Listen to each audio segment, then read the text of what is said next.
Hey guys, tonight we begin with the world of the American Wild West, that glorious stretch of 19th century chaos where personal hygiene was optional, and so was the law. So before you get comfortable, take a moment to like the video and subscribe, but only if you genuinely enjoy what I do here. And let me know in the comments where you're tuning in from, and what time it is for you. It's always fascinating to see who's joining us from around the world. Now, dim the lights, maybe turn on a fan for that soft background hum, and let's ease into tonight's journey together.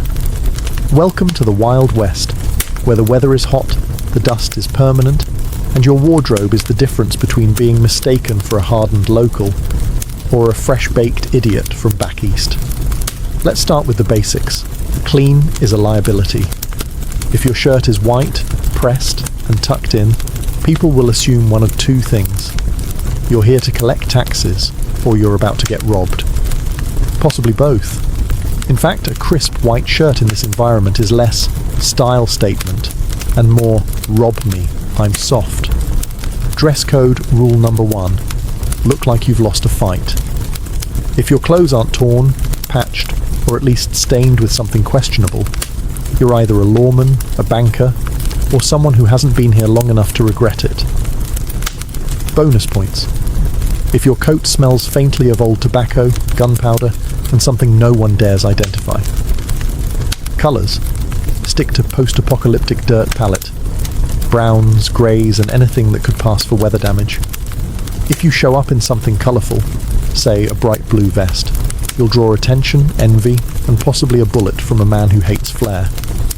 Boots should be beat to hell. Shiny boots say, I just got off the train and have tender, naive ankles. Real survivors wear boots so scuffed they could pass for stone. If one has a hole in it, congratulations, and you're finally blending in. Hats? Absolutely, but choose wisely. A hat that's too tall says, I'm compensating for something.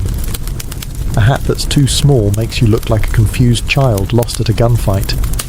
You want weather-beaten brim, not stagecoach magician. And yes, accessories matter. A bandana around your neck is great, unless you tie it like someone who reads poetry aloud at sunset. Go for, I use this to filter horse water, not, I wear this on dates. Optional, something rusty. A rusty knife. A rusty spur.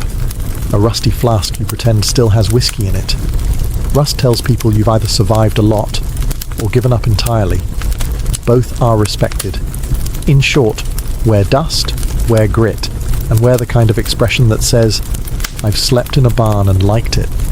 Because in the Wild West, if you look important, you die first. In the Wild West, words were like bullets, best used sparingly, and ideally not aimed at someone's horse. Let's be clear, bragging will get you into trouble faster than dysentery in summer. No one cares if you were the fastest draw in Missouri, or if you once wrestled a mountain lion, which, let's be honest, was probably a house cat with an attitude. Out here, confidence is like seasoning.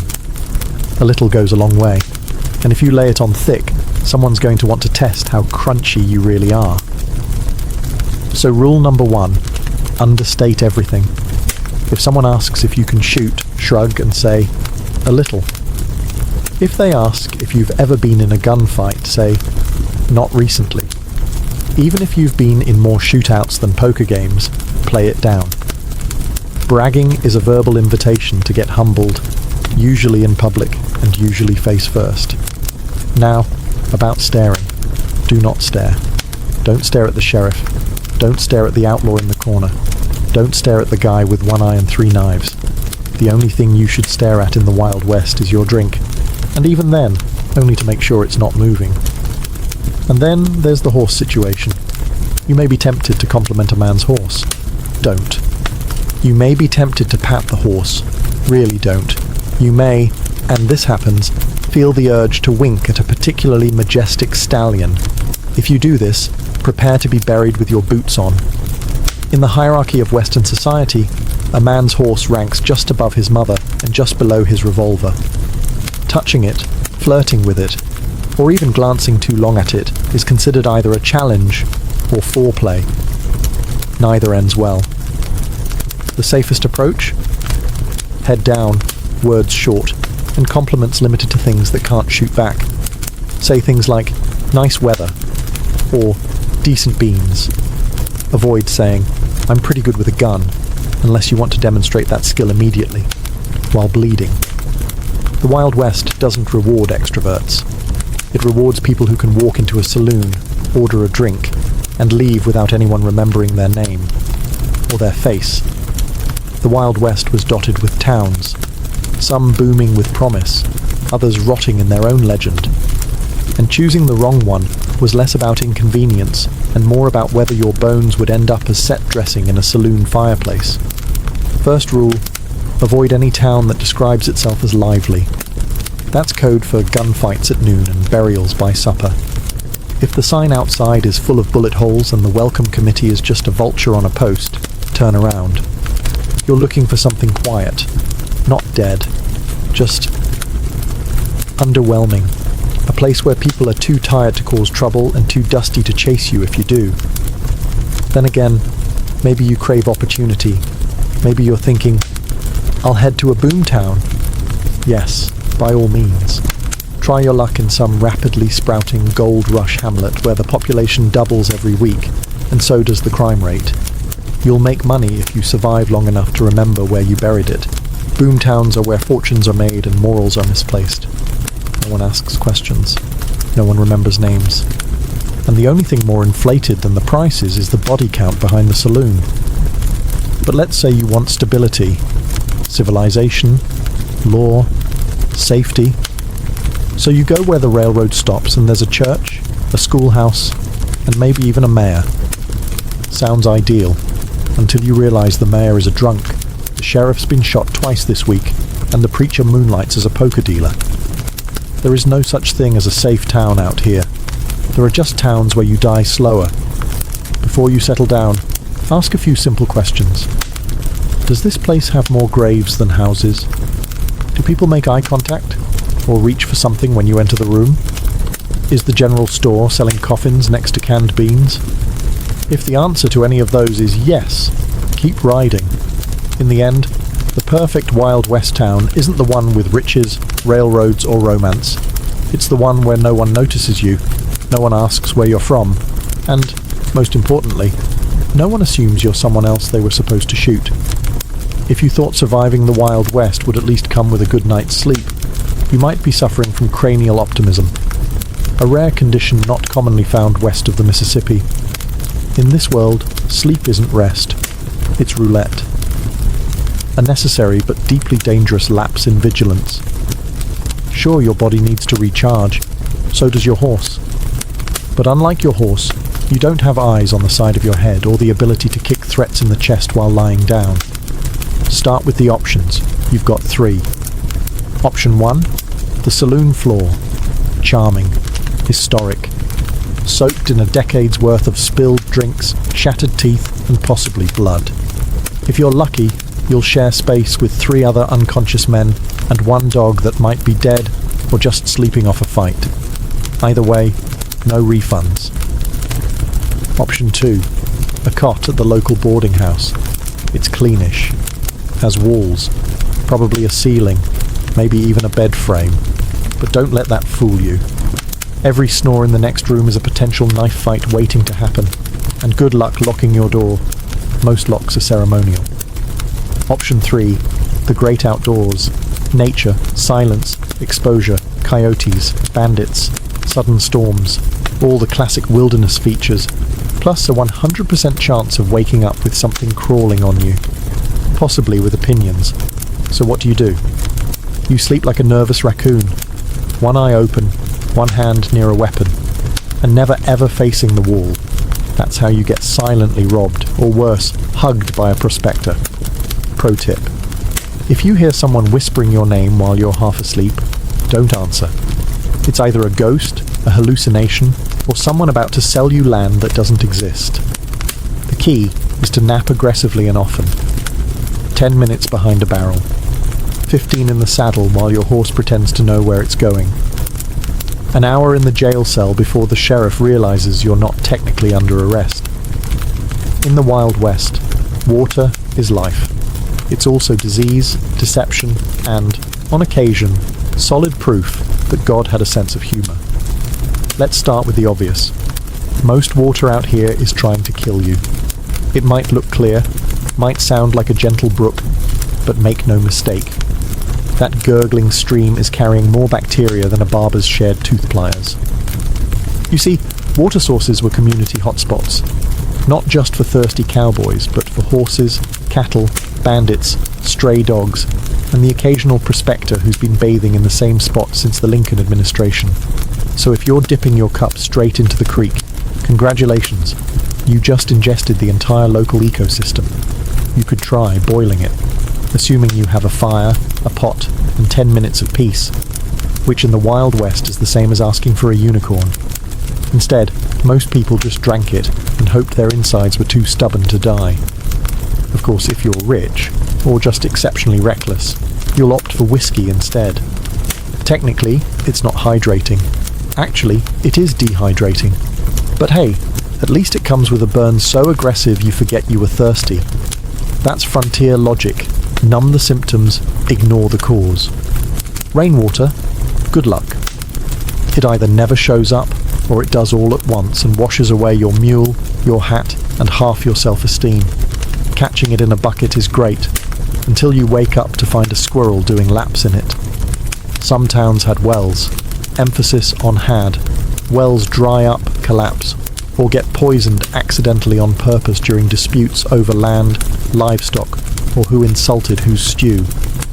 If someone offers you fresh well water, ask how many people drank it yesterday and how many of them are still alive. In short, water in the Wild West is not your friend. It's a beautiful liar, a treacherous companion, and possibly the last thing you taste before seeing the inside of a pine box. Let's get one thing straight. Food in the Wild West wasn't cooked for enjoyment. It was cooked to not kill you immediately, and even that was hit or miss. Your diet will consist of a few basic food groups: beans, biscuits, bacon, and lies. Beans are everywhere. Pinto, black, possibly magic. They're cooked in a pot over a fire that's older than most marriages. They come with a spoon, no seasoning, and the lingering suspicion that you've eaten this same bowl before, possibly this exact bowl. Biscuits are less food and more edible gravel. If you're lucky, they're warm.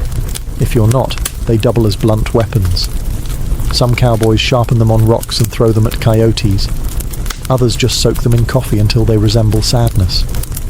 Then there's bacon, the crown jewel, the salty, greasy, vaguely recognizable strip of meat that makes everything seem momentarily better, until you realize you've eaten nothing but pork and regret for 4 straight weeks and your arteries are forming a union. But nothing defines frontier cuisine like stew.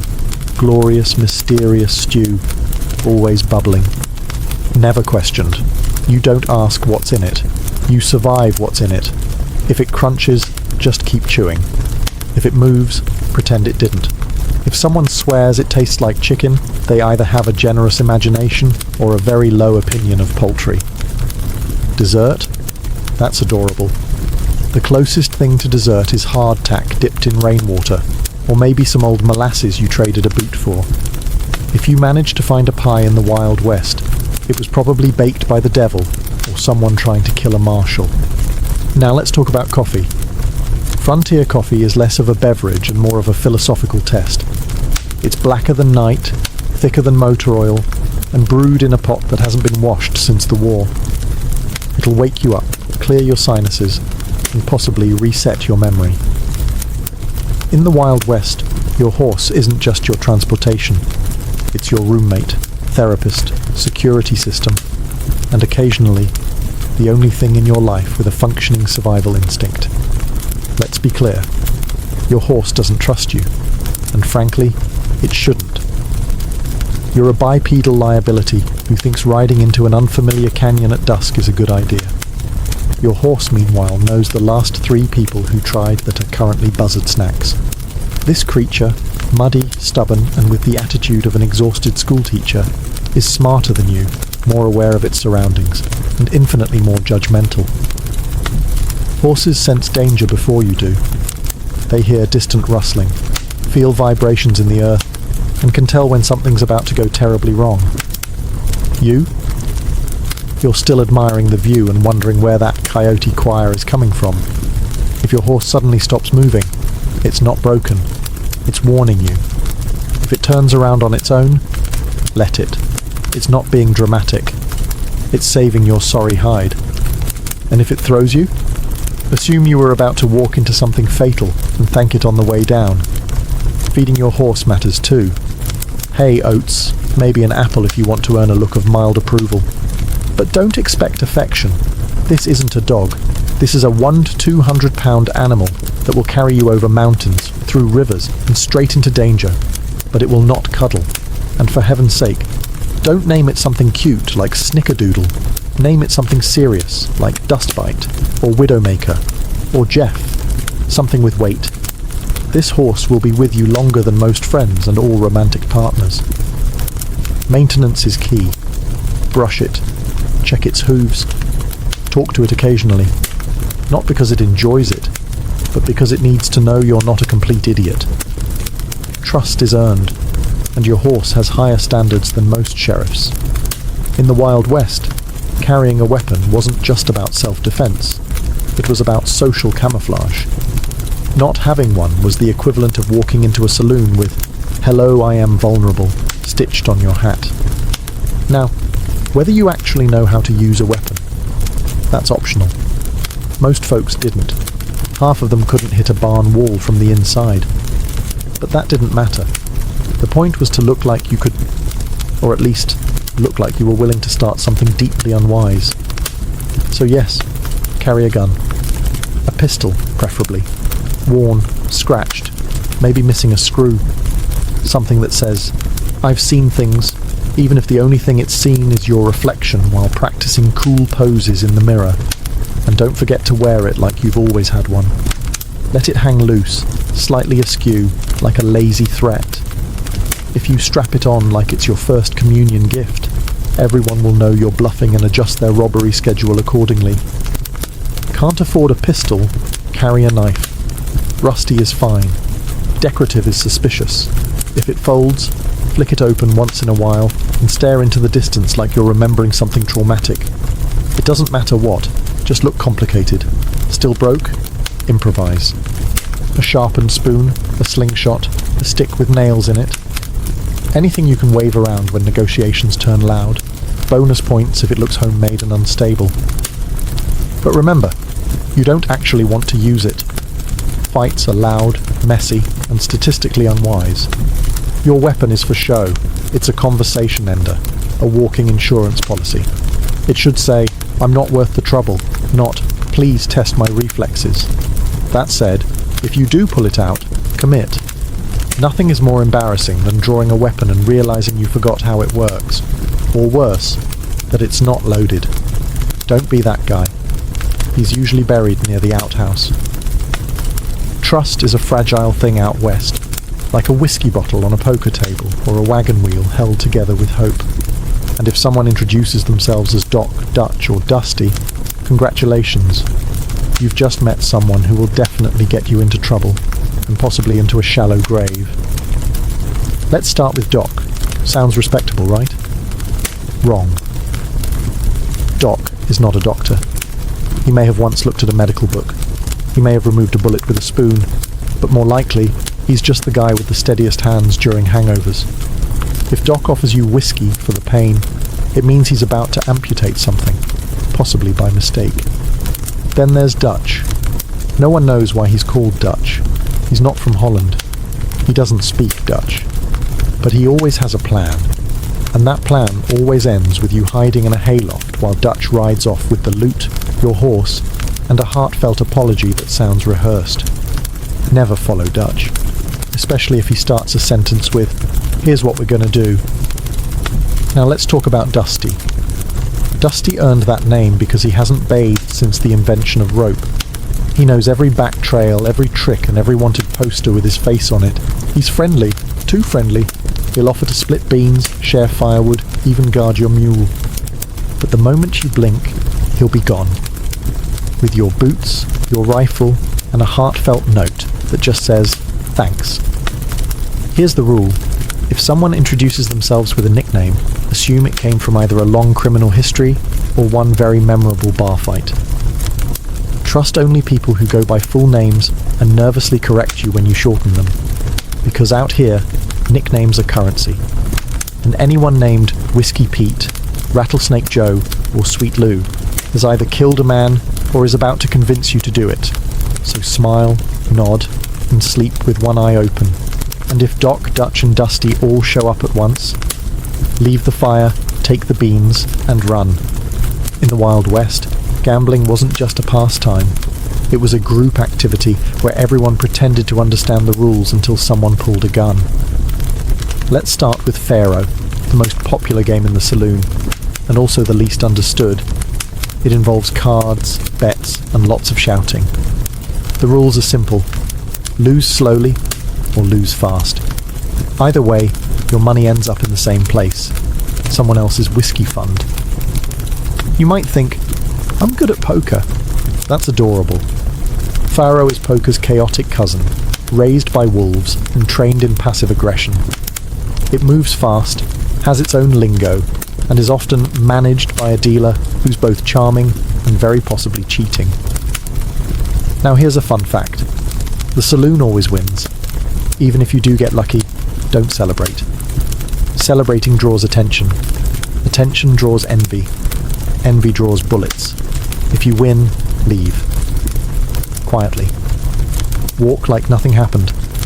Tip the dealer, smile like a monk, and disappear into the night before someone starts wondering how your luck got that good. Of course, games of chance aren't limited to cards. There's dice, knife throwing, who can drink the most without dying, and the always thrilling, what's in this stew? All high risk, low reward, and medically inadvisable. But let's not forget the ultimate gamble. Marriage. In the Wild West, getting married was basically signing a lifelong treaty with someone who probably smells like horse and has unresolved trauma involving bears. The ceremony is quick, the paperwork non-existent, and the fallout legendary. Sure, some folks find love. Others find out their spouse has 3 aliases, 5 debts, and 1 angry ex with a shotgun named Martha. You'll know it's serious when you wake up one day and your horse is gone, but your new in-laws aren't. If you don't know the rules, don't play. If the stakes seem low, look again. They're probably hidden under the table. And if a stranger named Slim offers to teach you a fun game, check for the nearest exit and start walking. Because in the Wild West, everything's a gamble. Especially commitment. The Wild West may look vast and romantic in paintings, but out here, the weather is basically mood swings with atmospheric violence. Let's begin with the heat. Summer in the frontier isn't warm. It's a full-body hallucination where your boots melt into the dirt and your hat becomes less fashion and more survival dome. Shade is a rare, moving target, usually occupied by a rattlesnake with tenure. You'll sweat through leather. Your canteen will feel like a cruel joke, and no matter how much you drink, you'll never feel hydrated, just slightly damp and very concerned. Then comes the wind, which doesn't just blow, it scours. It blasts sand into your teeth, your coffee, your soul. It finds your one exposed patch of skin and exfoliates it down to regret. Locals refer to it as the breeze, which is adorable in the same way a stampede is called a jog. But wait, let's not forget rain, that rare and deeply suspicious event. When it comes, it doesn't trickle politely. It arrives with biblical vengeance, turning the ground into soup and your tent into a water feature. Roads vanish. Mules panic. You discover your boots are in fact waterproof. In the same way a sponge is waterproof. And then there's winter. Snow in the west isn't fluffy or magical. It's a silent assassin. It shows up without warning, buries everything, and turns your daily routine into a survival drama. Water freezes. Fingers go numb. You start naming your firewood for company. Pro tip: never trust a blue sky. It's a trap. You'll step outside thinking, what a nice day, only to be chased by lightning, hail, or a dust devil that wants your hat and possibly your soul. Out here, weather isn't something you enjoy. It's something you endure. The sun bakes you, the wind peels you, and the rain mocks you. Your wardrobe is never right, your gear is always wet, and your mood is permanently weather-aware. The movies got it wrong. In the Wild West, no one actually shouts, "I'm outta here," and storms off into the sunset with dramatic music swelling. You know what happens to those people? They get followed, or worse, remembered. The real pros? They leave like ghosts. No farewell speeches, no eye contact, and absolutely no final drink at the bar. You settle your tab early, nod to no one in particular, and disappear into the horizon like a man with debts, secrets, and a healthy respect for survival. You see, staying too long in any town is a gamble. The longer you linger, the more likely someone will decide you look like a guy they used to hate, or owe money to, or swore revenge on during a particularly emotional card game. Best case scenario, they just want your horse. So when the signs start showing, when the saloon piano stops mid-song as you walk in, when the sheriff asks where you're from again, or when a stranger keeps flipping a coin while staring directly at your boots, it's time to saddle up. Quiet departures are an art form. You pack your things before dawn. You don't make a sound. You leave behind anything noisy, sentimental, or flammable. If you must say goodbye, make it vague. I got business east. That could mean anything. Trade, trouble, or just a powerful desire to not be shot at breakfast. And don't look back. Nothing meaningful is ever behind you in the Wild West, except poor choices and people who can't shoot straight but try anyway. Want to make a reputation? Stay and fight. Want to survive past 40? Ride away while no one's watching? The only thing better than a legacy is a pulse. Even better, leave before you're expected to. Depart mid-conversation, mid-drink, mid-chicken. They'll spend days wondering where you went and whether they should follow. They shouldn't. In a saloon full of big hats and bigger mouths, it's easy to be distracted by the loudest guy in the room. He's usually the one telling a story about how he fought off 3 Apaches, 2 bounty hunters, and a thunderstorm, all before breakfast. Ignore him. He'll be dead by Friday. No, the real danger is the man in the corner. The one nursing the same drink for an hour. The one who hasn't said a word, hasn't blinked since you walked in, and who may or may not have been carved from tree bark. That's the one who's survived 5 shootouts, 3 ambushes, and 1 marriage.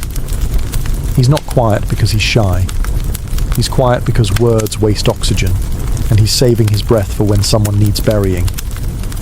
You see, in the Wild West, talkers talk, but quiet men plan. They size you up. They count how many steps to the door. They know which floorboard squeaks and where the nearest gun is, even if it's yours. It's easy to mistake silence for peace. Big mistake. The loud ones cause the fights. The quiet ones end them. Swiftly, efficiently, and usually before the bartender has time to duck. And don't think you're in the clear just because someone's polite. Yes, ma'am, doesn't mean he won't shoot you through the soup bowl if he thinks you're reaching for something. In the West, civility is just a sheath for violence. If a man turns down a drink, nods without smiling, and leaves his hat on even inside, be respectful. Be cautious. And under no circumstance should you challenge him to anything. Not poker, not horseshoes, not even small talk. Because there's a reason the cemetery is full of loud men, and the quiet ones are still riding. In the Wild West, whiskey wasn't just a drink. It was a lifestyle, an excuse, and occasionally a court defence. Shot a hole through the saloon wall. Whiskey. Married a stranger in a poker haze. Whiskey. Woke up pantsless next to a cactus and a goat named Tobias. Definitely whiskey. Blaming the whiskey is a time-honoured tradition out here. It's the cowboys' version of "my dog ate it." And the best part? People accept it. No one expects great decisions from a man who's been sipping firewater since sunrise. Now, don't confuse whiskey with flavour. It tastes like regret and burns like honesty, but it does the job. It numbs the senses, blurs your memory, and temporarily turns terrible ideas into excellent ones. You'll find yourself thinking, yes, I can jump across that ravine, or, sure, I trust this stranger with face tattoos and no eyebrows. Whiskey is also the great social equalizer. You could be a ranch hand, a gunfighter, or the town mayor. By the third shot, everyone's slurring the same song and arm wrestling the same table. It brings people together, briefly, just before the chairs start flying. If someone calls you out for bad behaviour, just say, I don't remember. Must have been the whiskey. No one will question it. Not even the sheriff, who's likely nursing his own flask of plausible deniability. But beware, whiskey doesn't solve problems. It postpones them until they return with interest, usually holding a grudge and a rope. And it has a funny habit of turning just one drink into, why is the jailer calling me by my first name? Still, the frontier code remains. When reality becomes inconvenient, whiskey is the scapegoat. Blame it freely, blame it often, and never let facts interfere with a good story. Just remember, the morning after, that's on you. Whiskey won't explain the bruises, the debts, or why you now apparently own half a mule trading business. So raise a glass, take a sip, and prepare to blame the bottle. Because out here, whiskey doesn't fix your life. It just makes you too dizzy to notice it's broken. In the Wild West, everybody wanted to be a legend, until they saw how legends usually ended. Dramatic, painful, and frequently involving at least one angry husband. So if you really want to survive the frontier, stay forgettable. Be the guy nobody remembers. The one who never won the duel, never robbed the bank, and never caused a scene at the saloon. In other words, live like a shadow, die like a rumour. You see, fame out here is a death sentence with a slow delivery time. The moment your name gets around, it becomes a challenge. Some hot-headed kid who's never tasted real hardship will show up one day, squinting dramatically, and demand a duel at high noon. Why? Because you once shot a can off a fence and someone told a story about it. Every outlaw with a nickname ends up on a poster. Every hero ends up in a showdown. But the man who minds his business, mends his boots, and tips his hat without flair, he gets to ride into the next town without anyone remembering what he looked like. That's freedom. Not the kind with fireworks and speeches. The kind where no one's chasing you with a rope or a grudge. So skip the flair. Don't carve your name into the saloon table. Don't try to impress people with your backstory. No one's buying that you were raised by wolves and educated by monks. Just keep your head down, your horse fed, and your mouth mostly shut. Let others chase glory. Let them pose dramatically in the sunset and get poetic about living fast. You'll be 3 towns away, sipping coffee that doesn't taste like gunpowder, and sleeping in a bed that doesn't have your name etched into the frame. Because here's the real trick to surviving the Wild West. Don't be interesting. Be competent, be courteous, and be gone before anyone gets too curious. And if someone asks about your past, shrug. Say, it wasn't much. Then change the subject to the weather, which, as we know, is probably trying to kill you anyway. Because out here, it's not about going down in history. It's about not going down at all. In the year 69 BCE, a girl was born into the royal palace of Alexandria, who would one day seduce the world, not just with her beauty, as legend loves to exaggerate, but with her mind, her voice, and her terrifying ability to stay alive. Her name? Cleopatra the 7th Philipata. The name alone sounded divine, and she would live up to it. But first, chaos. She was a member of the Ptolemaic dynasty, a long line of Macedonian Greeks who'd ruled Egypt since the days of Alexander the Great. They were Greek in blood, Egyptian in dress, and dysfunctional in the way only royal families can be. Picture a household where everyone's either marrying their sibling or plotting to poison them. That was the Ptolemaic brand. And Cleopatra. She was the sharpest dagger at the table. Her father, Ptolemy XII, nicknamed Auletes, or the flute player, yes, really, was more interested in music than governing. He secured Roman backing by bribing senators so aggressively it left Egypt nearly bankrupt. When angry mobs rose against him, he fled the country like a flautist from a fire. Cleopatra was around 11 when she saw firsthand how unstable thrones could be, and she was taking notes. What made Cleopatra stand out wasn't just survival instinct. Unlike her predecessors, she actually learned the Egyptian language. Most Ptolemies couldn't be bothered. They saw themselves as Greek rulers sitting atop a foreign nation. Cleopatra. She embraced Egypt. She spoke to the people in their own tongue, styled herself as the goddess Isis, and studied everything from astronomy to pharmacology. She was being trained not just to rule, but to outlive her enemies. Behind those palace walls, Cleopatra witnessed a masterclass in political paranoia. Brothers betrayed sisters. Sisters poisoned nephews. The servants kept their mouths shut and their heads low. Cleopatra, however, walked through the snake pit with her eyes wide open. She wasn't waiting to inherit power. She was learning how to seize it. In a world where women were expected to smile and stay silent, Cleopatra was already planning her speeches. She would not be the wife of a pharaoh. She would be the pharaoh. And as Egypt teetered on the brink of civil war, and Roman ambition loomed ever larger, the girl born in chaos prepared to become its storm. Upon her father's death in 51 BCE, Cleopatra VII found herself co-ruler of Egypt, on paper at least. The arrangement, dictated by her father's will and rubber-stamped by Rome, forced her to share the throne with her 10-year-old brother-husband, Ptolemy XIII. Yes, brother-husband. Welcome back to the Ptolemaic family tree, which looked less like a tree and more like a tangled shrub of incest and assassinations. Initially, Cleopatra tried to assert herself as the primary ruler. Her face appeared alone on some early coins, which in ancient monarchic PR meant, "This is my empire now."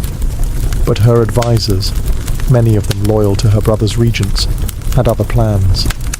Within a year or two, she was exiled from Alexandria altogether, tossed out of her own palace by a cabal of teenage boys in togas and men who smelled like stale wine and ambition.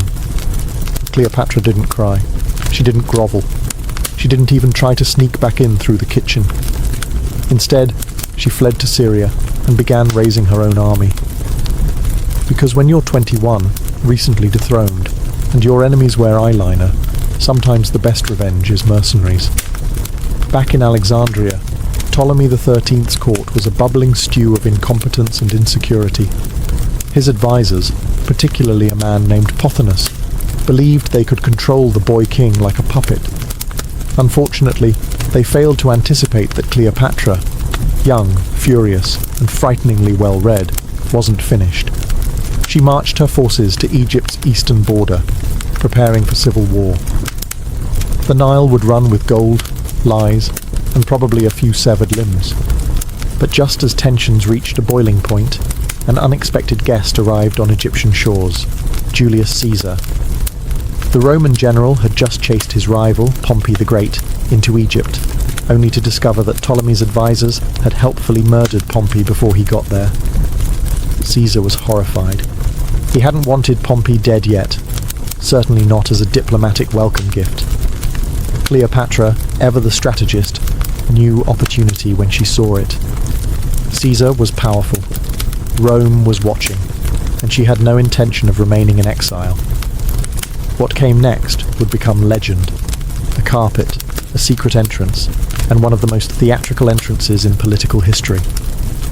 The sibling war was about to be interrupted by romance, propaganda, and a Roman named Julius.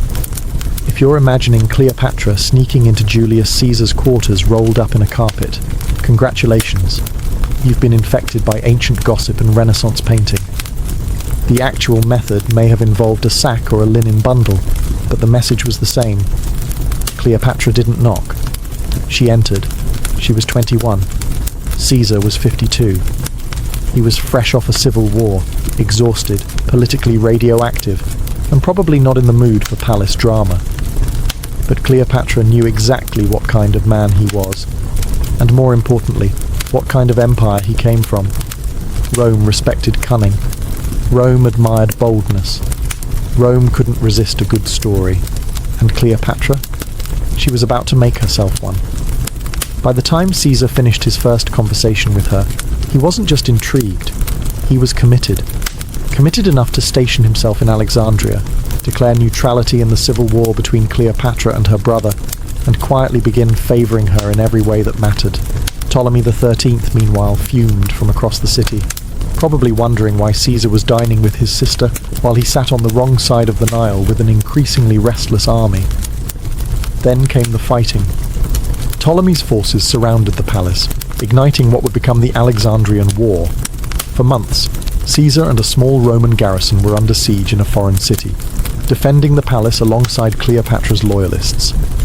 At one point, Caesar even ordered part of the Alexandrian harbour set ablaze to secure supply lines, accidentally torching part of the Library of Alexandria in the process.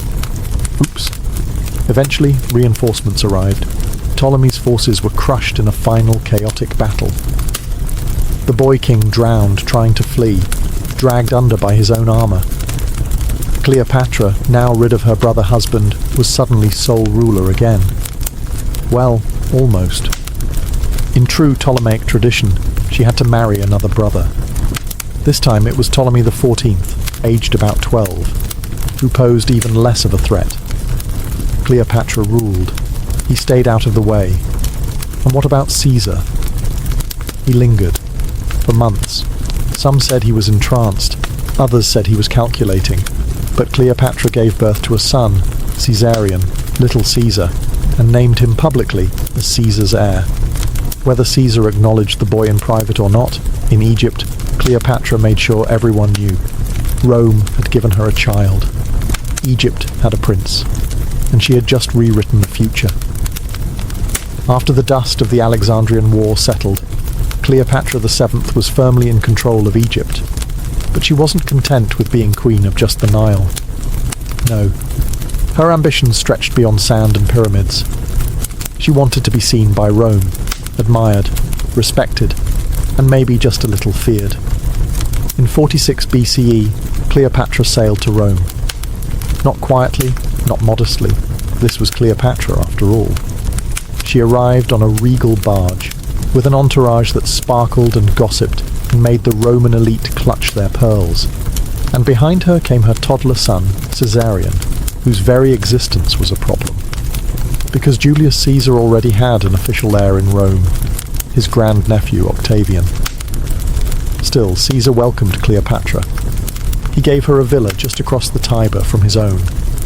They dined, schemed, and whispered behind closed doors, while Roman senators muttered into their goblets of watered wine. Cleopatra was not a Roman wife. She wasn't even a Roman citizen. She was, to conservative eyes, a foreign temptress playing queen in the heart of the Republic. Public opinion turned sour. The people admired Caesar, but they didn't love what he was becoming.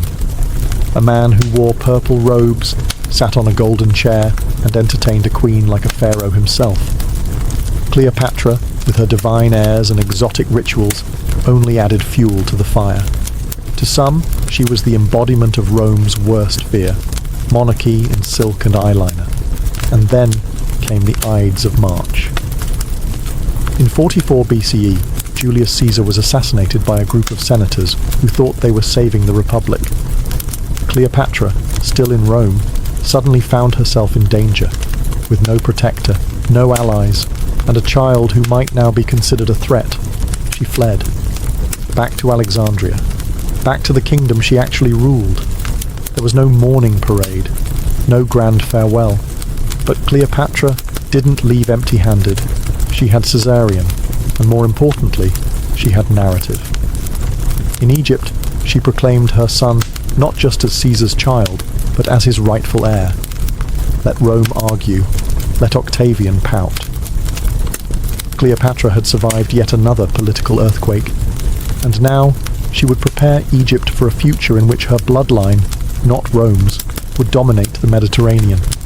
At least, that was the plan. After Caesar's assassination, Rome turned into a meat grinder of ambition. On one side was Octavian, young, calculating and inconveniently Caesar's named heir. On the other was Mark Antony, older, charismatic, and a general with the loyalty of the legions and the drinking habits of a satyr on vacation. Cleopatra watched this chaos from Alexandria, calculating her next move like a seasoned chess master with cobra-shaped pieces. In 41 BCE, Mark Antony summoned Cleopatra to Tarsus to explain her alleged support for Caesar's enemies. She could have sent a scroll. She sent herself instead, on a golden barge, sails scented with incense, dressed as the goddess Isis, reclining under a canopy like she'd invented divine appearances and velvet cushions. It wasn't diplomacy. It was theatre. And Antony, lover of spectacle and wine, was utterly captivated.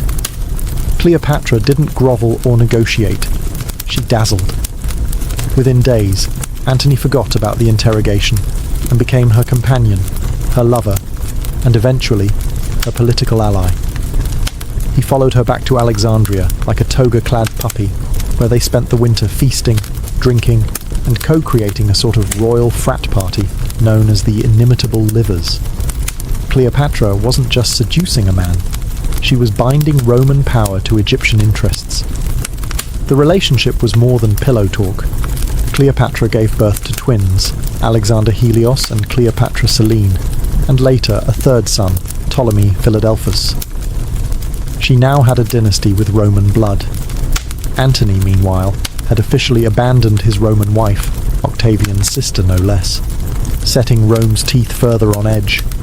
The tabloids, if papyrus had gossip columns, would have exploded. But Cleopatra wasn't just interested in romance. She wanted protection for Egypt and expansion of her territory. Antony granted her lands, Cyprus, parts of Syria, even parts of Arabia. To Rome, it looked like he was handing over chunks of the empire to his exotic mistress. To Cleopatra, it looked like success. Back in Rome, Octavian simmered. Antony was supposed to be his ally. Instead, he was throwing kingdoms around like party favours and living like a Hellenistic rock star in Alexandria. The stage was set. The political triangle between Cleopatra, Antony, and Octavian would soon collapse into something more destructive. For now, Cleopatra had love, land, and legitimacy. But in Rome, knives were being sharpened. Again. By 34 BCE, Cleopatra was no longer just Queen of Egypt. She was Queen of Kings. Literally. That year, in a lavish ceremony known as the Donations of Alexandria, Mark Antony stood beside her, dressed in Roman garb but acting like an Eastern monarch, and publicly handed out territories to Cleopatra's children, as if he was Zeus with a map. Caesarion, her eldest son with Julius Caesar, was proclaimed King of Kings. Her twins with Antony received Armenia and Media. Her youngest, Ptolemy Philadelphus, got Syria and Cilicia, and Cleopatra herself. She was declared Queen of Kings, not just of Egypt, but of lands Rome considered its own. The crowd roared. Roman senators fumed. This wasn't a donation. It was a declaration. Cleopatra and Antony weren't just lovers. They were carving out a new Eastern Empire. To Octavian, this wasn't romantic. It was treason. The optics were damning. A Roman general seduced by a foreign queen, giving away Roman provinces to illegitimate children, while drinking himself senseless in an Alexandrian palace that smelled of lotus and revolution. Octavian, ever the spin doctor, seized the moment. He launched a public smear campaign, accusing Antony of betraying Roman values and naming Cleopatra as the snake behind the man. He even read Antony's will aloud in the Senate, conveniently obtained and possibly forged, which claimed Antony wanted to be buried in Alexandria beside Cleopatra. Scandalous, treasonous, perfect for stirring up Roman rage. War was inevitable. The Roman people, always suspicious of monarchs and women with ideas, rallied behind Octavian. He declared war, not on Antony directly, but on Cleopatra. This was strategic. By targeting a foreign queen, Octavian could frame the coming conflict as Rome versus an outsider, not another bloody civil war. And Cleopatra, she wasn't backing down. She sent ships, silver, and soldiers to support Antony's campaign. In 32 BCE, Cleopatra and Antony sailed together to confront Octavian's forces. They weren't just lovers anymore, they were military partners. But whispers of betrayal, desertion, and divine arrogance followed them like smoke. Cleopatra had risked everything, her throne, her children, her dynasty, for this alliance. The only question now was, would the gods favour love or empire? Spoiler: Rome rarely chooses love. In September of 31st BCE, the fate of Cleopatra and Mark Antony came down to one decisive moment, the Battle of Actium. It was supposed to be their grand military triumph, a bold stand against Octavian's rising Roman machine. Instead, it became a slow-motion disaster with oars. Their combined fleet, parked off the coast of western Greece, was impressive. Hundreds of warships, thousands of men, and enough Egyptian gold to make the gods blush. But it was also bloated, indecisive, and weighed down by conflicting egos. Cleopatra, commanding her own fleet, wasn't just there for decoration. She was funding the war, she was a queen on deck, and she was betting everything. Octavian's forces, led by his capable Admiral Agrippa, were leaner, faster, and far better coordinated. They cut off supply lines, harassed enemy ships, and outmaneuvered Antony's sluggish galleys. Meanwhile, Antony's men were starving, demoralized, and wondering if their general was more focused on Cleopatra's eyes than on naval strategy. Then came the moment of infamy. During the heat of the battle, Cleopatra's fleet suddenly turned and fled the scene, heading south toward Egypt. Some say it was a planned maneuver, others claim it was panic. Antony, either overcome by devotion or sheer confusion, followed her, abandoning his fleet and turning a military contest into a humiliating rout. His soldiers, left behind, surrendered to Octavian. The war, in essence, was over. Rome had won. The queen and her general had sailed home not as victors, but as fugitives. Back in Alexandria, Cleopatra tried to maintain control. She fortified the city. She sent envoys. She may have even considered Plan B, negotiating her survival by offering to hand Antony over to Octavian. But nothing worked. Octavian was coming, and this time there would be no carpets, no speeches, and no second chances. Mark Antony, humiliated and slipping into despair, blamed treachery and fate. Cleopatra watched her empire unravel like linen in a storm. Her sons, her living legacy, were now potential hostages. Her carefully constructed image as Queen of Kings was turning to ash. The woman who had once dazzled Caesar, seduced Antony, and defied Rome, was cornered. All that remained was how she would choose to fall.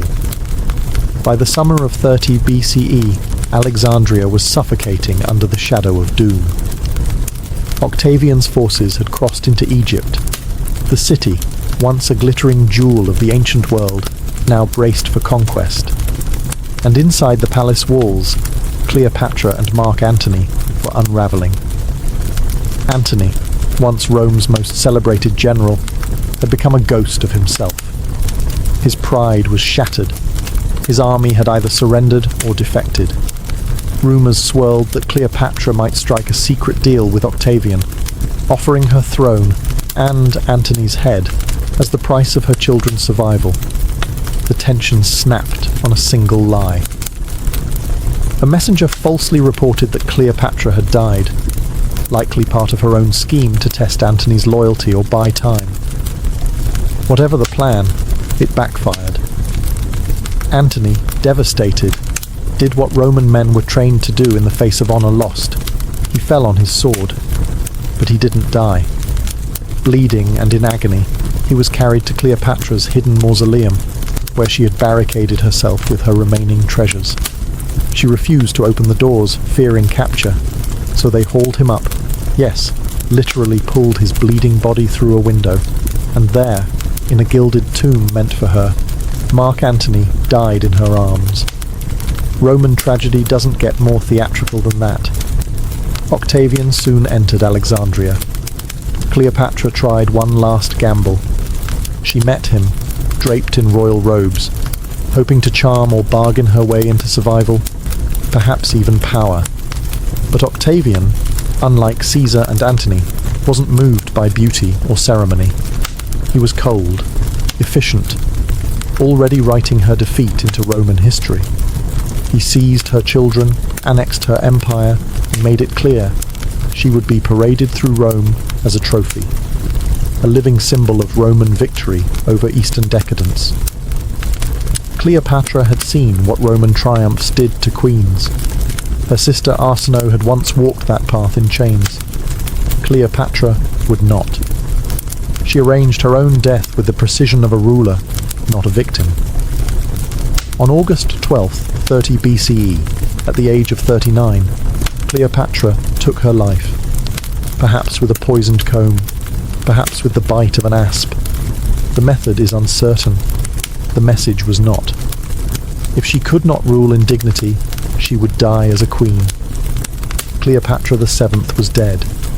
Her body, embalmed in secrecy and sorrow, was laid to rest beside Mark Antony, by her own request, and surprisingly, granted by Octavian. The queen and the general, who had once dreamed of carving out a new empire, were now buried in the ruins of their failed ambition.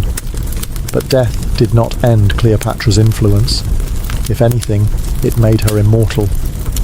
Octavian, soon to be Augustus, Rome's first emperor, had won. Egypt was now a Roman province.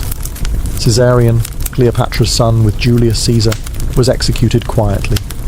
The rest of her children were marched to Rome in chains and raised by Octavia, Antony's Roman wife. History is cruel that way. Yet Cleopatra refused to be erased. She lived on, not in monuments or statues, most were destroyed or repurposed, but in stories. In Roman propaganda, she was cast as a manipulative seductress who bewitched noble men and led them astray. In art, she became the exotic queen, draped in jewels, clutching an asp to her breast. And in literature, she was tragic, romantic, dangerous. Sometimes all at once. The real Cleopatra, of course, was more complicated. She was the last of a dynasty that had ruled for 3 centuries. She spoke 9 languages. She was a master of diplomacy, naval strategy, and survival in a world where rulers dropped like flies in honey. She outlived assassins, civil wars, and 2 of Rome's most powerful men. She ruled Egypt not as a puppet queen, but as a divine monarch who understood her people, played the long game, and dared to dream beyond the Nile. Her death marked the end of the Hellenistic age. With her gone, Egypt would never again be ruled by a native-born pharaoh. The temples would fall silent. The hieroglyphs would fade. But Cleopatra, clever, cunning, captivating Cleopatra, would remain. For centuries to come, she would be reimagined. As a harlot, a heroine, a goddess, a schemer. Shakespeare turned her into poetry. Hollywood turned her into a spectacle. And every generation, it seems, rediscovers her, trying to decide if she was a power-hungry seductress or a brilliant woman crushed by empire. Maybe she was both, but one thing is certain. When the ancient world gasped its last, it did so in Cleopatra's voice. Or between the 8th and 14th centuries, the Islamic world blossomed into a cultural powerhouse. Spanning from the golden courts of Al-Andalus in modern-day Spain to the scholarly libraries of Baghdad, this vast civilization was not only trading silk and science, it was trading sound. Music wasn't background noise. It was medicine, mathematics, theology, and pleasure, all woven into a single tradition. Unlike in many medieval European contexts, where music often belonged strictly to churches or courts, the Islamic world embraced a more holistic approach.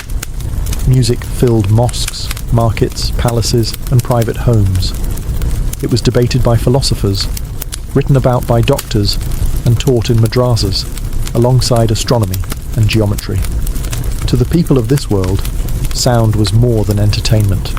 It was a reflection of cosmic order, a mirror of the divine. Arabic music inherited much from its neighbours: Persian refinements, Byzantine modalities, Indian rhythms, but it didn't just borrow, it synthesized. Musicians and theorists developed complex scales called maqamat, rhythmic cycles called iqat, and theories that described the emotional and even physical effects of different melodic forms. They wrote treatises explaining how a certain mode could ease sadness, invigorate tired limbs, or help the soul ascend to higher understanding. In the palaces of Damascus and Cordoba, caliphs hosted court musicians who were both performers and scholars. In fact, some rulers, like the Abbasid Caliph Harun al-Rashid, considered musical patronage a sign of prestige. Instruments weren't just heard, they were honoured. Poets compared them to the human voice, to birdsong, to divine whispers. The result? A musical tradition that was both deeply rooted in science and profoundly spiritual. Music was used to heal, to educate, to seduce, and to resist. It served as both a form of expression and a tool of empire, connecting Arabic-speaking cities with Persian poets, Berber drummers, and Andalusian string players. This was not a world of rigid notation or dusty scores. It was a world of improvisation, oral transmission, and living memory. Musicians learned by listening, repeating, and slowly becoming vessels for centuries of accumulated sound. Before we examine the instruments themselves, one thing is clear. The medieval Islamic world did not just have music, it lived in it. If the medieval Islamic world had a musical soul, it beat through the curved wooden body of the oud. Instantly recognizable with its pear-shaped form and short fretless neck, the oud was the undisputed king of instruments. Its sound was warm, resonant, and deeply human, like a voice singing without words. The oud wasn't just an instrument, it was a symbol of refinement, scholarship, and high culture. Poets wrote verses comparing it to the moon. Mystics claimed it brought them closer to the divine. In many ways, the oud was to the Islamic world what the piano later became to Europe, a central axis of composition, education, and experimentation. Its origins likely trace back to ancient Mesopotamia, but in the hands of Muslim craftsmen and musicians, the oud evolved into something transcendent. Constructed from fine woods like walnut, rosewood, or ebony, it typically featured 5 to 7 courses of strings, plucked with a feather or plectrum.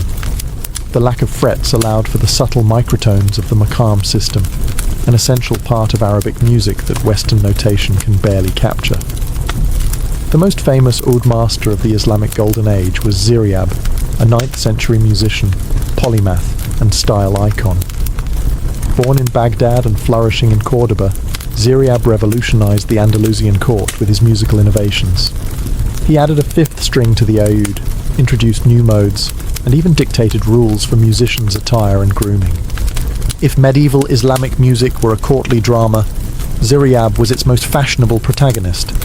But the oud wasn't confined to elite circles. Merchants played it. Soldiers played it. Sufi dervishes used it to accompany spiritual recitations. It was versatile, portable, and capable of expressing joy, grief, and everything in between. Through trade and conquest, the oud travelled. It entered Byzantine lands, crept into Sicily, and eventually reached Europe, where it morphed into the lute, a word derived directly from the Arabic al-oud. Renaissance and Baroque music owe much of their melodic intimacy to this humble ancestor. In a world of geometric tiles and calligraphic verses, the oud added something intangible: feeling. It didn't just echo across courtyards, it whispered through centuries, and where the oud laid the foundation, other instruments soon followed. If the oud was the heart, then the qanun was the mind of medieval Islamic music. Precise, articulate, and utterly mesmerizing. Flat, trapezoidal, and strung with dozens of tightly tuned strings, the qanun looked like a zither, but played like a calculated cascade of light and sound. Its name, derived from the Greek canon, meaning law or rule, was fitting. The qanun brought structure to ensemble performances. With its crisp, harp-like tone, it could carve clear melodic lines or shimmer beneath the oud in delicate harmony. No surprise that scholars and theorists gravitated toward it. It was the instrument of musical lore. Typically, a kanun featured 26 courses of triple strings, meaning over 70 strings total, stretched over a light wooden soundboard. Players used tortoiseshell plectrums attached to their index fingers with rings. What emerged wasn't just a flurry of notes, but an ocean of carefully calibrated emotion. The player could pluck arpeggios like falling water or unleash dazzling runs that made palaces vibrate. Unlike the oud, the kanun relied on micro-adjustable levers or tuning bridges that allowed the musician to adapt quickly between maqamat, the subtle modal systems that defined Arabic, Turkish, and Persian music.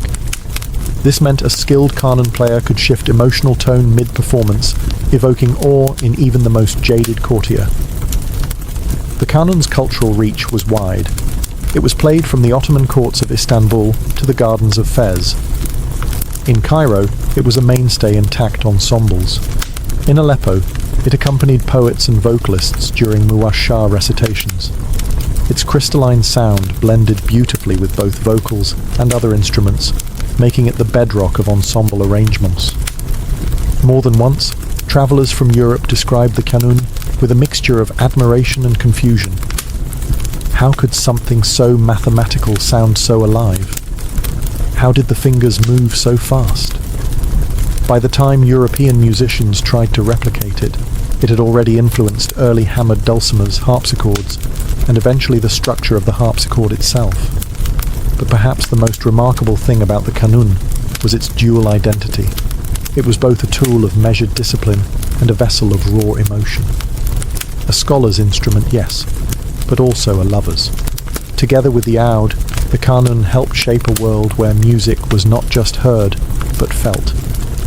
Among the instruments of the medieval Islamic world, the ney was the most spiritual. A simple reed flute with 7 holes and a breathy, melancholic voice, the ney wasn't just music, it was mysticism. Where the oud inspired movement and the kanun dazzled with structure, the ney whispered to the soul. The ney is one of the oldest instruments in continuous use, predating even Islam itself. But in the Islamic Golden Age, particularly in Persia and Anatolia, it found a new and deeper purpose. It was embraced by the Sufis, the mystical branch of Islam, as a symbol of the human condition. Hollow, fragile, and entirely dependent on the breath of the player, the ney became a metaphor for the soul animated by divine love.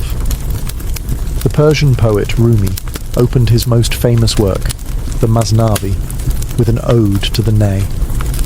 Listen to the reed flute, how it complains, lamenting its banishment from its home. That single line turned the ney into a spiritual icon, a symbol of longing for unity with God. Physically, the ney was modest. Made from a hollow cane or reed, cut and dried over many months, it required exceptional breath control to play. Unlike modern flutes, the ney's sound came not from mechanical precision, but from raw human effort.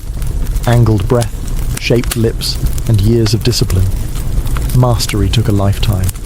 And even then, every note trembled with vulnerability. In courts and caravans alike, the ney's sound was instantly recognizable. It was haunting, pained, and beautiful. In ensemble performances, it offered contrast to the sharper sounds of plucked strings. Alone, it could reduce listeners to silence. It wasn't uncommon for Sufi ceremonies, known as sama, to feature ney solos that were part prayer, part performance. In North Africa, the Maghreb adopted variations of the ney alongside other flutes. In the Ottoman Empire, it became part of classical Turkish music. Across the Islamic world, no serious musical tradition was complete without it. And while the oud was copied and the kanun adapted, the ney remained uniquely itself. Too fragile, too spiritual, too alive to be mass-produced. In the hands of a master, it didn't just play music. It told you who you were. If melody stirred the heart, rhythm stirred the body, and nothing embodied medieval Islamic rhythm like the frame drum and the rik. These instruments didn't just keep time. They carved it, shaped it, and danced within it. They were the heartbeat of the ensemble, found in the courts of Baghdad, the markets of Cairo, and the caravans rolling across the desert. The frame drum was as old as civilization itself. A circular wooden frame with stretched animal skin, played with fingers, palms, and sometimes even fists. Variants like the daf and bendir appeared across Persia, Iraq, and North Africa, each with its own style. Some were fitted with metal rings or gut snares to add texture, like footsteps in sand, or a rattlesnake whispering behind every beat. More refined was the rik, a type of tambourine found in the Arab world. But calling it a tambourine is like calling a calligrapher a doodler. It misses the point. The rik was made with meticulous care, a small wooden frame, goatskin head, and 5 sets of brass cymbals. It was light, portable, and deceptively powerful.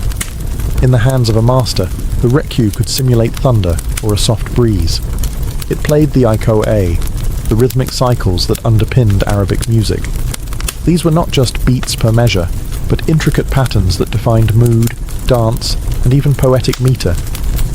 Musicians memorized dozens of them, switching mid-performance with fluid grace. There was the stately samai, the lively maxim, and the hypnotic wahda. Each rhythm had its own personality, its own story. Drummers were not background musicians. They were conductors of emotion. A sudden pause in the rik cue could signal dramatic silence. A flurry of strokes could lift dancers into a trance. In Sufi rituals, frame drums summoned ecstasy. In Andalusian court music, they framed elegance. Women often played frame drums in domestic or ceremonial contexts, weddings, births, and festivals. Their rhythms echoed through homes and streets, blending the personal with the public. The impact of Islamic percussion travelled too. Frame drums found their way into Europe via Spain and Sicily. Renaissance music absorbed these pulses like spices in a stew. Without rhythm, melody drifts. But with a daf, or rik, at its core, Islamic music moved like breath, measured, sacred, alive. While music permeated markets and homes, it reached its most opulent expression in the courts of caliphs and kings. These courts were not just seats of political power, they were cultural laboratories, where poets, scholars, and musicians mingled under chandeliers of brass and the scent of rosewater. In the Abbasid capital of Baghdad, the court of Harun al-Rashid became a beacon of artistic patronage. It was here that legendary musicians like Ishaq al-Mawsili refined the art of performance, theory, and composition. Musical evenings weren't casual entertainment. They were staged, strategic, and often lasted deep into the night. A single song could earn a musician a gold dinar or silent exile, depending on the mood of the caliph. The musicians who played in these courts weren't mere performers. They were respected intellectuals, often polymaths who could debate poetry, astrology, and metaphysics between songs.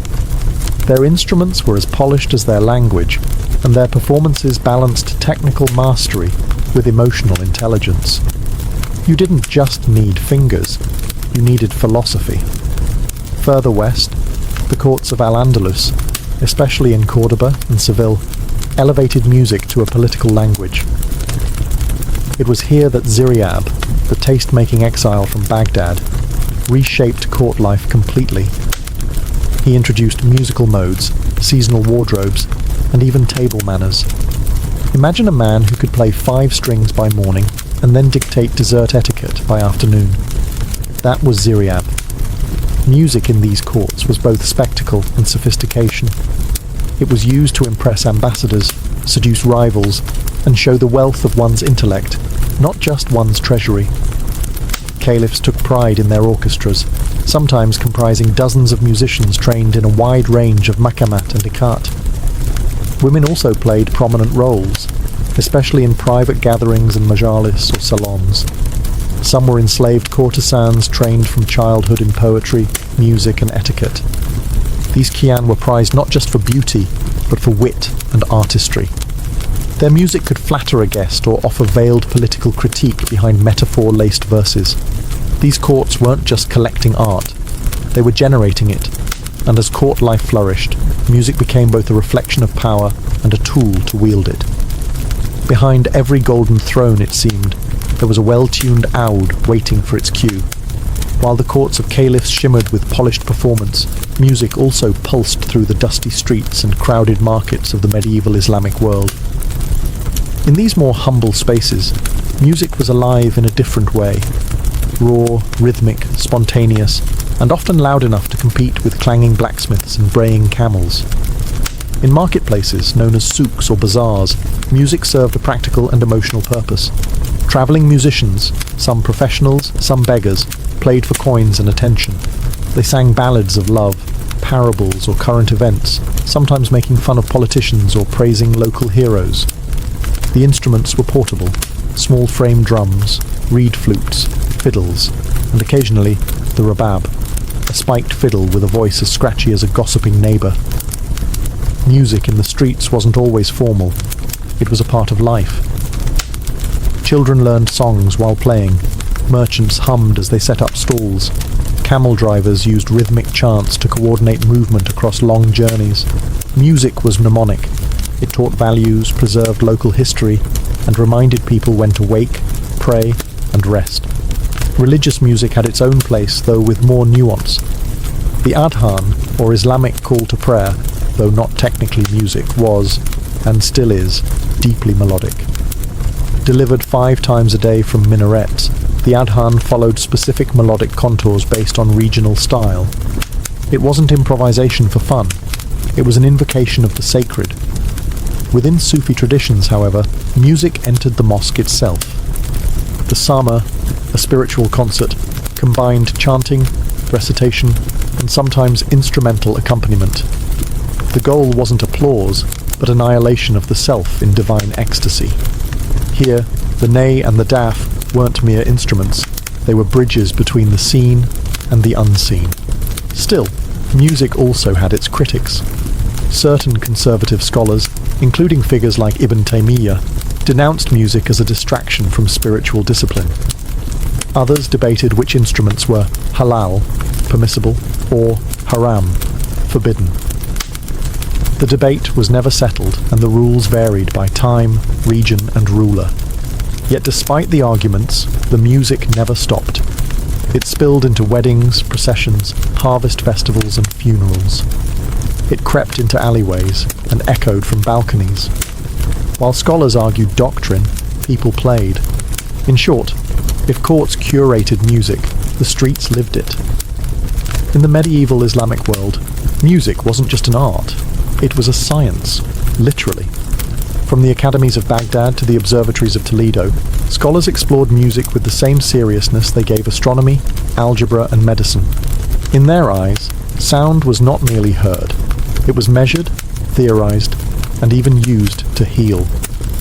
One of the most influential thinkers was Al-Farabi, a philosopher and polymath who lived in the 10th century. In his Kitab al-Musika al-Kabir, the Great Book of Music, Al-Farabi didn't just describe instruments. He mapped out the physics of sound, the emotional qualities of different maqamat, and the impact of melody on the human spirit. His work wasn't entertainment journalism. It was philosophy, geometry, and psychology in one. Following him came Avicenna, Ibn Sina, the famous Persian physician and thinker, who included music in his canon of medicine. According to Avicenna, the right melody could regulate the humours of the body, reduce anxiety, and even aid digestion. That's right, healing through harmonics. Long before Spotify's chill beats to relax and study to, medieval hospitals had their own live musicians to calm patients and promote recovery. Music was also tied to mathematics. Following the tradition of Pythagoras, Islamic scholars believed that harmony in sound reflected harmony in the cosmos. Ratios between string lengths, vibrations, and tones were seen as reflections of divine order. In essence, the universe itself was humming, and the human ear was simply catching a whisper of that celestial rhythm. Instruments, too, were constructed with mathematical precision. Luthiers, instrument makers, used proportions and measurements that mirrored those used in architecture and astronomy.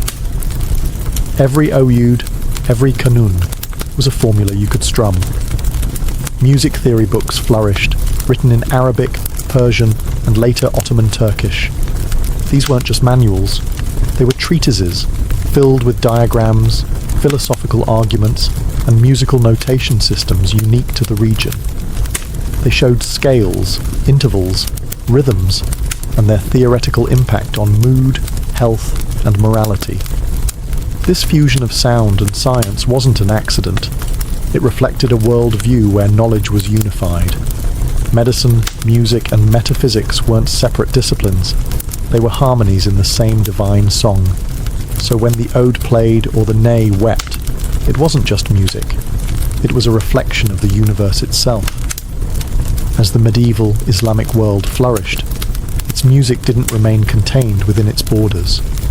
It travelled, by caravan, by sea, and through conquest and cultural exchange.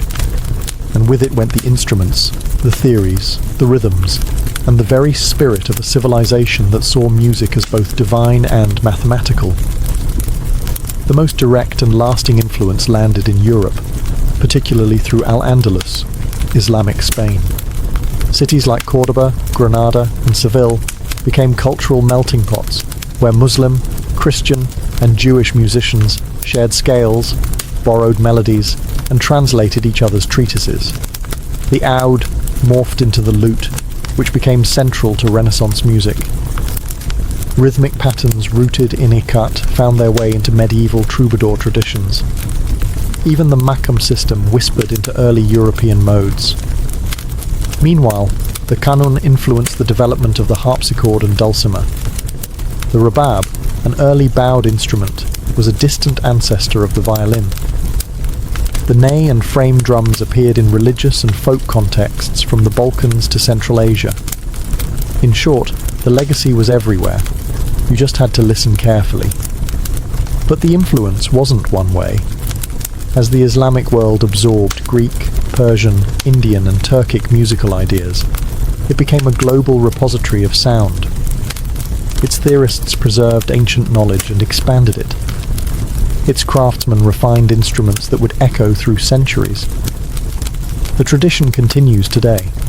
In Turkey, Egypt, Iran, Morocco, and Andalusia, classical and folk traditions rooted in medieval music still survive. The ode remains beloved.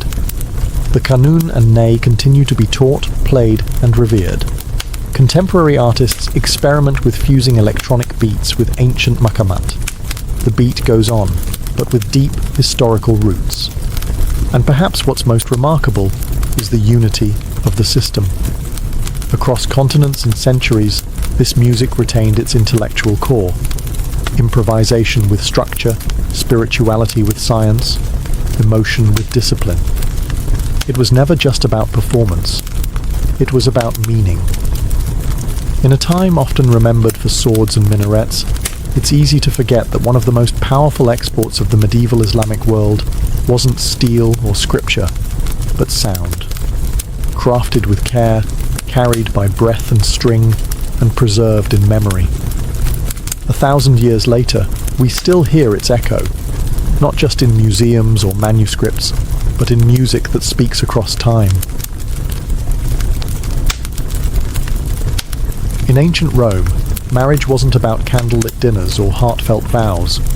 It was a legally binding alliance, a transaction wrapped in ceremony and sealed with property. If a Roman ever said, "I love you," they likely meant, "You have an excellent dowry, and your father's land connects nicely with mine." Marriage, matrimonium, wasn't private. It was political. Families married to advance status, forge alliances, and create heirs to carry the family name. No men. Senators married to gain votes. Generals married for legitimacy. Even emperors married for image control. If affection grew between spouses, great. But love was optional.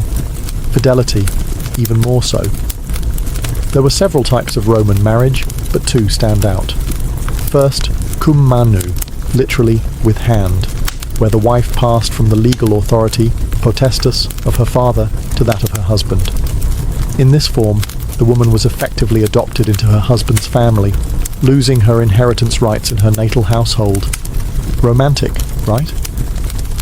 The second, and eventually more popular, was sine manu, without hand, where the wife remained legally under her father's control. This gave her more financial independence and allowed her to retain property and legal identity. Upper-class women eventually favoured this style, especially as Roman women began to wield more quiet power in social and financial spheres. The ceremony itself, known as the confariatio, if done religiously, involved a priest, a shared cake made of spelt, and the symbolic joining of hands. But don't let the baked goods fool you. This wasn't a spiritual union. It was a public contract. Witnesses were required, and the contract included meticulous dowry records. Ah yes, the dowry, the glue that held it all together. It was a payment from the bride's family to the groom to support the household. And if a divorce happened, which it often did, that dowry became a battleground. Keeping it could bankrupt a woman's family. Giving it back could embarrass the man. Nothing said, "It's over," like returning the furniture. In short, Roman marriage was love with a ledger. It served society, not sentiment. Husbands could be cold, wives could be strategic, and still, everyone played the part, because in Rome, even marriage was theatre. And when the performance went stale, divorce was just a formality. If you were a respectable Roman man in search of a wife, love was rarely on your checklist. Instead, you were hunting for something more practical: fertility, family connections, and a respectable name. A pleasant personality was a bonus, like finding out your ox could sing. Among the Roman elite, marriages were often arranged when the bride was still a child. A father might betroth his daughter at age 10 or 12, with marriage following shortly after puberty. Why the rush? Because in Roman society, the earlier you married off your daughter, the sooner she could start producing legitimate male heirs, which, let's be honest, was the whole point. What mattered most in a bride? First, lineage. A noble family name could elevate your political prospects overnight. Marrying the daughter of a senator or former consul wasn't just a social step up, it was a career move. Second, fertility. Romans wanted wives who could bear children, preferably many, and preferably sons. The state even passed laws to reward women for having 3 or more children. Augustus, ever the social engineer, implemented the Lex Julia and Lex Poppaea Poppaea, giving tax benefits and inheritance rights to prolific breeders. A Roman uterus was, essentially, public policy. Third, and never least, the dowry. Wealth came with the bride, and the larger the dowry, the more attractive the match. Some families even used marriage as a way to launder wealth and consolidate estates. You weren't just marrying the girl, you were marrying the farmland, the slaves, and the silver tableware. And what about the bride's opinion? Occasionally taken into account. Especially in sine manu marriages, where elite women could exercise some agency, the girl might reject a match if her family allowed it. But more often, she was a pawn on a marble chessboard, moved strategically, then expected to smile. Beauty helped, of course. A well-groomed daughter with clear skin, good teeth, and a modest demeanour stood a better chance of being chosen. But beauty without pedigree or dowry, useless. It was the ancient Roman version of being Instagram famous, but broke. In the end, a Roman wife was chosen for what she could offer the household, not the heart. And once she entered that household, expectations were sky high. In ancient Rome, weddings were not private affairs whispered under olive trees. They were public performances, social contracts dressed in white wool and political subtext. A Roman wedding was equal parts religious ritual, family negotiation, and upper-class networking event, with the bride caught somewhere between a blessing and a bargaining chip. The process began with the sponsalia, a formal engagement that could be sealed with a handshake or even a written promise. Fathers agreed, witnesses nodded, and the future bride often had little say. The groom was usually in his 20s or 30s. The bride, frequently in her early teens. Nothing like starting a lifelong bond before you've finished your childhood. The main event was the nuptia, and it came with all the ceremonial bells and whistles, minus the actual bells. The bride wore a white tunic, tunica recta, tied with a special knot of Hercules, which symbolized fertility and also required a bit of effort to untie. Her hair was parted with a spear, a nod to ancient Roman martial values, and arranged into 6 braids. Topped with a flame-coloured veil, flammeum, she looked less like a young woman and more like a sacrificial goddess. The ceremony itself could be religious, confariatio, with sacred bread, 10 witnesses and a priest, or purely civil, depending on the social status and preferences of the families involved. Either way, the symbolism was rich and the logistics clear. This was not just about 2 people, it was about 2 houses, and everyone knew it. After the formalities, the bride was taken from her parents in a mock abduction, a theatrical nod to the legendary rape of the Sabine women. Carried over the threshold of her new home, she was welcomed with fire and water, symbols of domestic life. Then came the wedding feast, which could be either modest or outrageously decadent, depending on how many senators you needed to impress. Gifts were exchanged, toasts were made, and the couple, who may have barely spoken before this, was expected to begin their new life with Roman efficiency. No honeymoon, no getting to know each other, just duty, family expectations, and a pile of dowry paperwork. And once the garlands faded and the guests stumbled home, the real marriage began. Quietly, within the walls of the domus, where appearances gave way to routine. Once the wedding feast ended and the togas were packed away, Roman marriage settled into something far less theatrical, domestic life. But don't mistake quiet for boring. Roman households were miniature empires, and marriage was a daily negotiation between power, duty, and survival. For elite couples, the household, or domus, was a hub of political and social activity. The husband often worked in law, the military, or politics. The wife? She ran the house. And that didn't just mean fluffing cushions. A Roman matron supervised slaves, managed finances, oversaw child rearing, planned religious ceremonies, and even handled social strategy. In some cases, she was the silent engine behind her husband's career. If she was in a sin manu marriage, she technically still belonged to her father's family, but in practice, she wielded real influence. Some women, like Cornelia, mother of the Gracchi brothers, or Livia, wife of Augustus, were legendary for their wisdom and political savvy. These weren't just housewives, they were tacticians in tunics. However, expectations were strict. A Roman wife was supposed to be chaste, modest, obedient, and never too flashy. The ideal matron was praised for spinning wool and keeping quiet.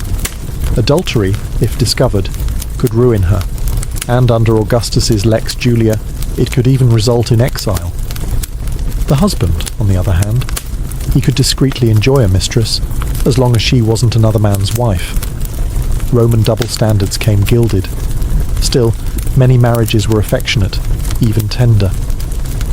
We have love letters, tomb inscriptions, and poetry that suggest real emotional bonds. Husbands praised wives as companions, muses, and equals.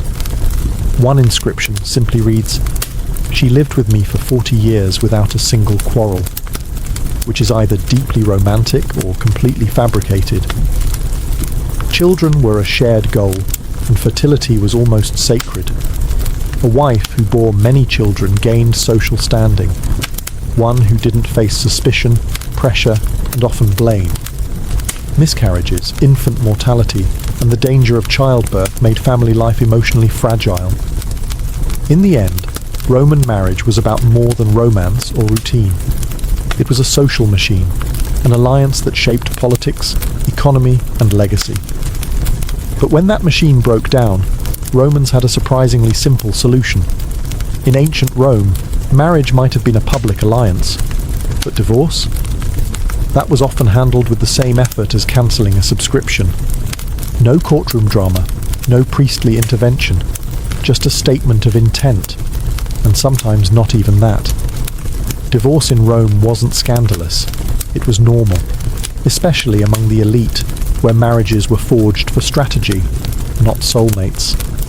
If the alliance no longer served political, financial, or social goals, it could be dissolved as quickly as it had been arranged.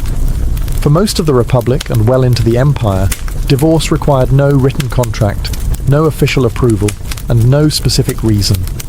A simple declaration, tuas res tibi habeto, take your things and go, could end the union. That was it. No-fault divorce 2,000 years before modern family law. Either spouse could initiate it, though in practice men had more freedom to act unilaterally. Women, especially those in sine manu marriages, did sometimes file for divorce themselves. All they had to do was leave the house and take their dowry back, assuming the husband didn't contest it. Reasons for divorce varied. Infidelity, infertility, political fallout, or just general annoyance could suffice. If your wife embarrassed you at a dinner party, grounds for dismissal.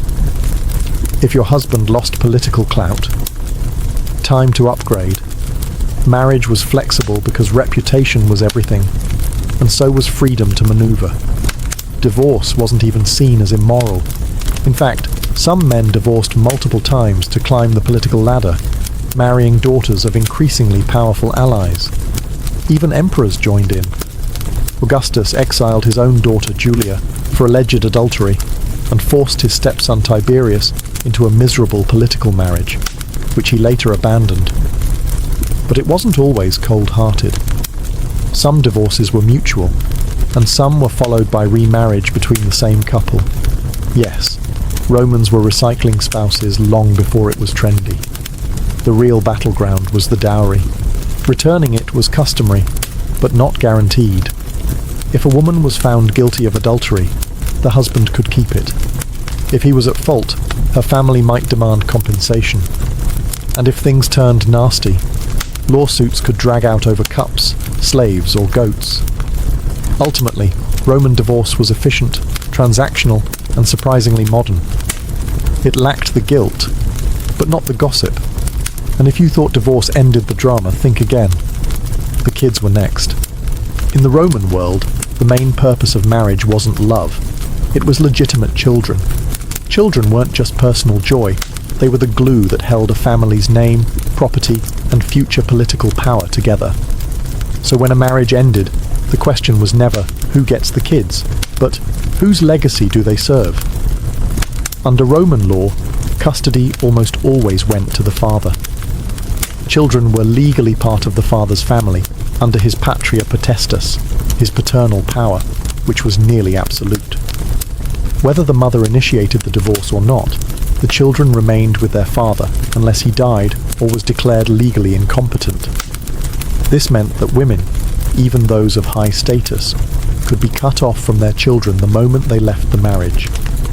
It was not uncommon for a woman to remarry and start a new household, while her children remained behind in their father's care, raised by a stepmother or a team of slaves and tutors.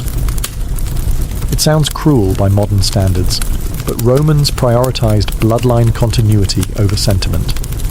Fathers decided education, marriage arrangements, and even punishments, sometimes severe ones. Legally, a father could even execute his child if he believed it was justified, though this was extremely rare and frowned upon in practice. Still, the symbolic authority was enormous, and yet Roman parents, particularly mothers, could be deeply affectionate. Gravestones and inscriptions are full of tender words. She was the light of our house. He lived only 5 years but brought joy to all. Despite the system, human emotion was never absent.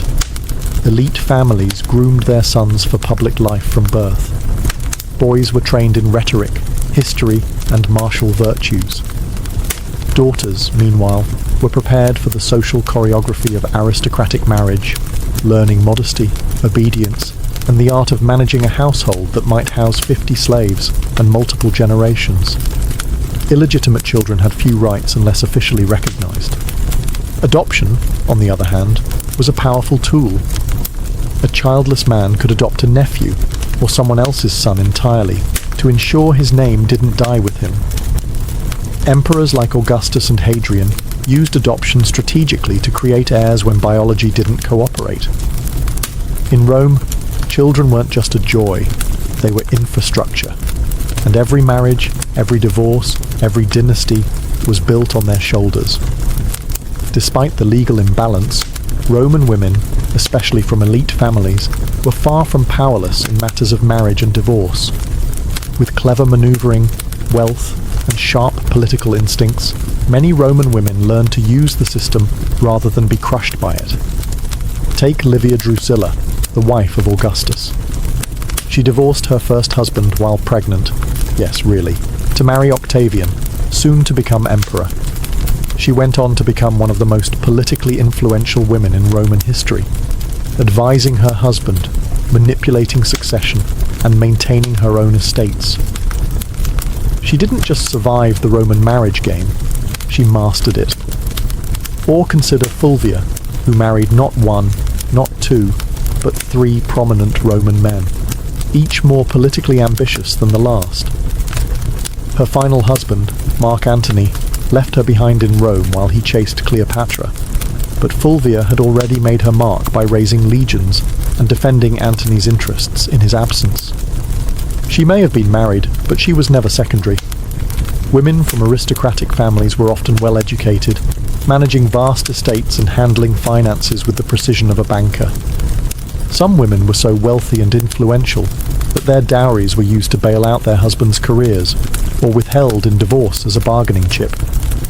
A shrewd woman could keep her wealth separate and her options open.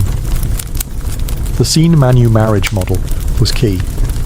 Because these women stayed legally attached to their father's household rather than transferring into their husband's authority, they retained a rare level of financial autonomy.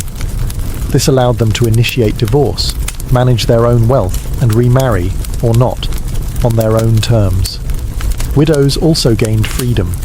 Once a husband died, a woman became a legal adult, sui juris, no longer under male authority.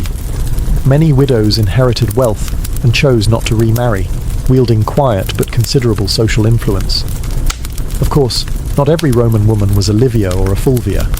Many lived quietly, bound to household life. But among the upper echelons, there was a long line of women who manipulated the marriage system as effectively as any senator manipulated the Senate.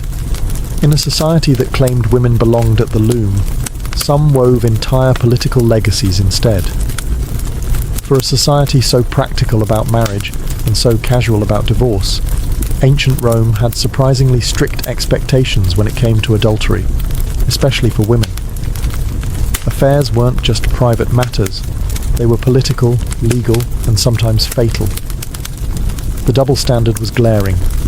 A Roman husband could sleep with slaves, prostitutes, or concubines without legal consequence, as long as they weren't another man's wife. A wife, on the other hand, was expected to remain chaste, modest, and loyal, or risk public disgrace and legal punishment.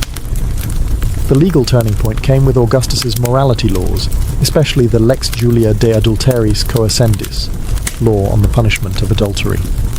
These laws made adultery a public crime, not just a private shame.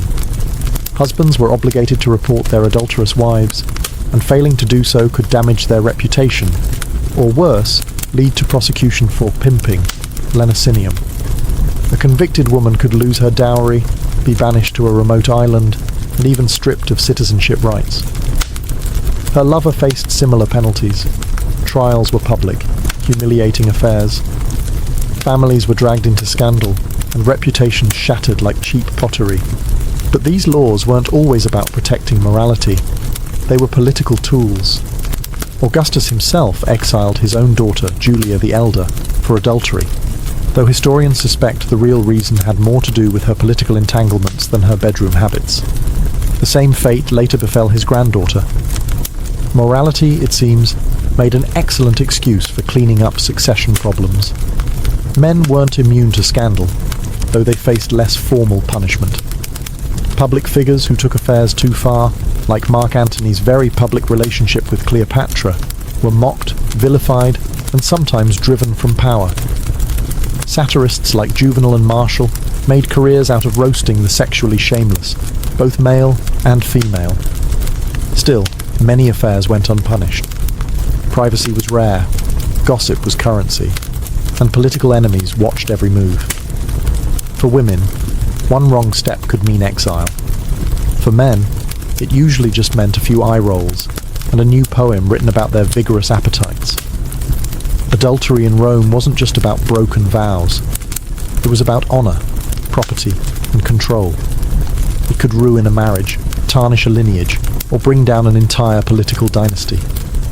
And once the damage was done, there was only one solution left. Move on. Legally, publicly, and with your dowry. Hopefully, intact. 2,000 years later, the echoes of Roman marriage still linger. Not in our romantic comedies perhaps, but in our laws, contracts, and social norms. Rome may have crumbled, but its marital framework quietly survived, hidden in the architecture of Western society. Roman marriage was never about love, not primarily. It was about status, succession, and social order. And yet, many of the mechanics feel oddly modern. Prenuptial agreements? The Romans had dowry contracts. Divorce by declaration? The Romans pioneered no-fault separation. Custody battles? Inheritance disputes? Property rights? Rome wrote the first drafts. Their flexibility was key. While many ancient societies treated marriage as sacred and indissoluble, Rome treated it like a civic arrangement. Serious, yes, but not eternal. This pragmatism allowed Roman women, particularly those from elite families, to move through multiple marriages, amass wealth, and even influence politics. In a culture that barred them from holding office, marriage became their backdoor to power. The legal distinctions they developed, sine manu, cum manu, dowry clauses, patria potestas, formed the basis of civil law in much of Europe and influenced modern systems from France to Latin America. Even the term matrimony survives from Latin matrimonium, which literally means the state of being a mother. That tells you everything about Roman priorities. But perhaps the most human legacy is this. Romans never stopped debating what marriage was for. Was it to produce heirs? To secure alliances? To find companionship? Even ancient writers argued about it. Some praised modest wives and simple homes. Others complained about bossy women, nagging husbands, and the rising divorce rates of their own time.